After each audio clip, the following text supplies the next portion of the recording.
కడప జిల్లా పులివెందుల జెడ్పీటీసీ ఉప ఎన్నికల ప్రచారంలో వరుస ఘటనలు చోటు చేసుకుంటున్నాయి. పులివెందులలో వైసీపీ నేతలపై దాడి ఘటనలో 25 మందిపై ఇప్పటికీ కేసు నమోదైంది. పులివెందుల జెడ్పీటీసీ ఉప ఎన్నికల టైంలో కూడా ఉద్రిక్త పరిస్థితులు తలెత్తుతున్నాయి. 2 రోజుల నుంచి కూడా చూస్తే ఒకరి మీద ఒకరు కూడా దాడుల ఘటనలు కూడా పెరిగిపోతున్నాయి. అయితే అసలు ఏం జరుగుతుంది పులివెందులలో అనేది కూడా మా ప్రతినిధి శర్మ అడిగి తెలుసుకుందాం. శర్మ, ప్రజెంట్ అసలు పులివెందులో ఏం జరుగుతోంది?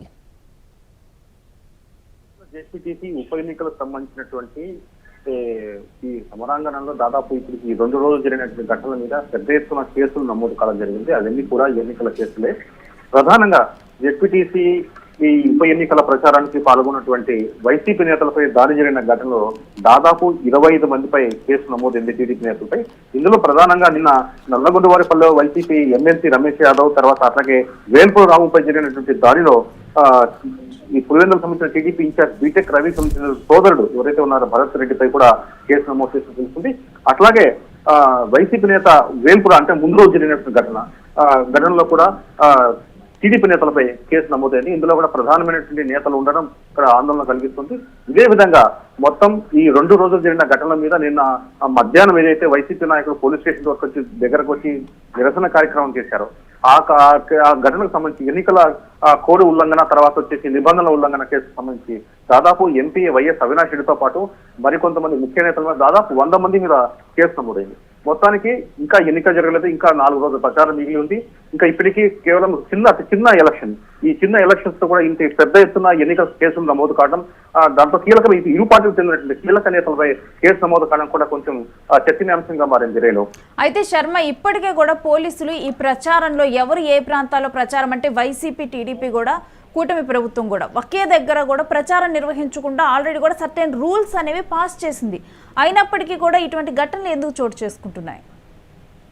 రేణు, వాస్తవంగా ఏ ఎన్నిక జరిగినా, అంటే స్థానిక సంస్థల ఎన్నికలు జరిగినా, జనరల్ ఎన్నికలు జరిగినా కూడా ప్రచార విషయంలో మాత్రం పోలీసులు మొదటి నుంచి ఒక స్పష్టమైన విధానాన్ని అవలంబిస్తారు. ఒక ప్రాంతంలో ఒక పార్టీ ప్రచారం చేస్తున్నప్పుడు మరో పార్టీ అదే సమయంలో అక్కడ ప్రచారానికి వెళ్ళకూడదనేటువంటి ఒక నిబంధన పెట్టుకున్నారు. ఇది చట్టబద్ధం కాకపోయినప్పటికీ కూడా ఘర్షణ వాతావరణం తలెత్తకుండా ఉండడానికి ముందస్తు చర్యల్లో భాగంగా ఈ రకమైనటువంటి ఏర్పాటు చేస్తున్నారు. అది కొంతకాలంగా ఆనవాయితీ కొనసాగుతుంది. పులివెందుల్లో కూడా ఇదే విషయాన్ని స్థానిక ఇరు పార్టీ నాయకులకు చెప్పారు.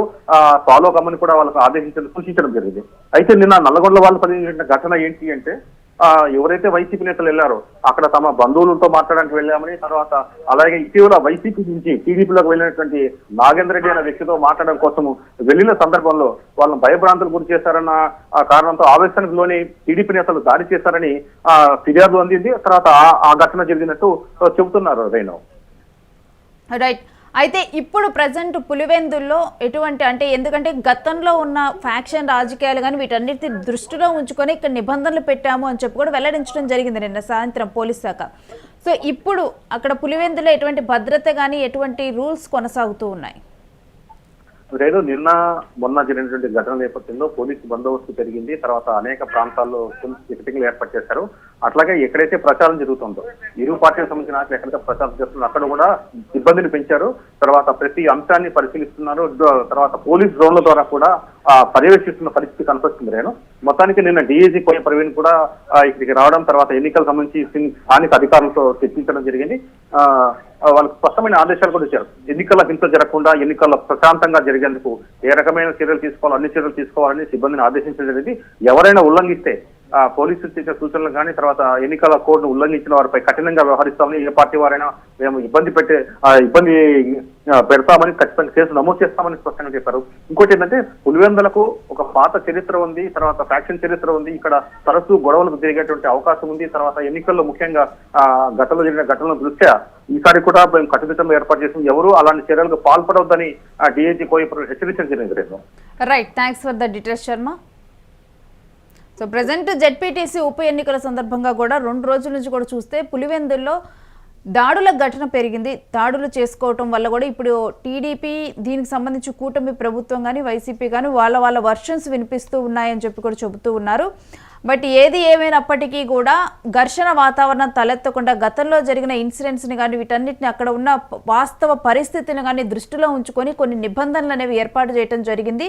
అయితే పులివెందులలో వైసీపీ నేతలపై దాడి ఘటనలోనైతే 25 మందిపై ఇప్పుడు కేసు నమోదైంది. వైసీపీ నేత వేముల రాము ఇచ్చిన ఫిర్యాదు మేరకు పోలీసులు కేసు నమోదు చేశారు.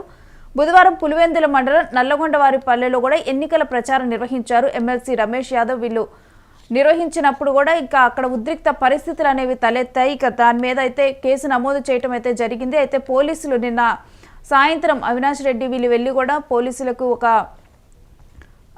లేఖను కూడా లిఖితపూర్వకంగా కూడా రాసి ఇవ్వటం జరిగింది. దాంట్లో కూడా పోలీసులు ఇరుపక్షాల వైపు కూడా ఉండి న్యాయంగా ఉండాలంటూ కూడా వాళ్ళు దాంట్లో కూడా పేర్కొనటం జరిగింది. ఇక మీదైనా కానీ ఈ ఉప ఎన్నిక ప్రశాంత వాతావరణంలో జరిగేలాగా చూడాలి. మేము సంయమనం కోల్పోతాం, ఒకవేళ కనుక ఇలాంటి పరిస్థితులే కొనసాగితే సంయమనం కోల్పోయి ప్రవర్తించాల్సి వస్తుందంటూ కూడా దాంట్లో పేర్కొనటం జరిగింది.